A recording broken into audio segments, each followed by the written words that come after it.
The final battle between the Covenant and humanity ended on December 11, 2552, with the official end of the war ceremony taking place on March 3, 2553.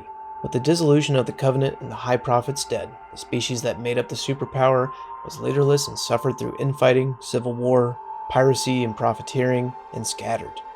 The Sangheli were splintered, with a modest faction going to the Arbiter and the Swords of Sanghelios. Other rival keeps vied for power and resources across Covenant space, and many simply returned home to Sanghelios or one of their colony worlds. The Jirohani did much of the same, fighting for scraps, resorting to piracy, starting their own hodgepodge fleets, or just heading home back to Doisak or their colony worlds.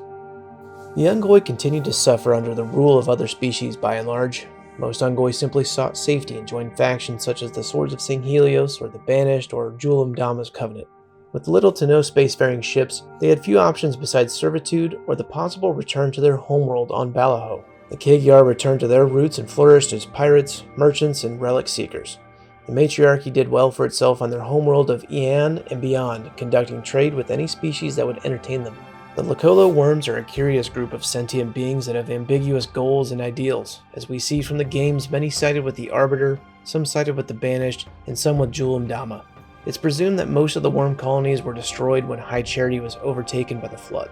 After the war, many Yanmei happily returned back to their home system. Many were also part of Ten Batek's faction after the fall of High Charity.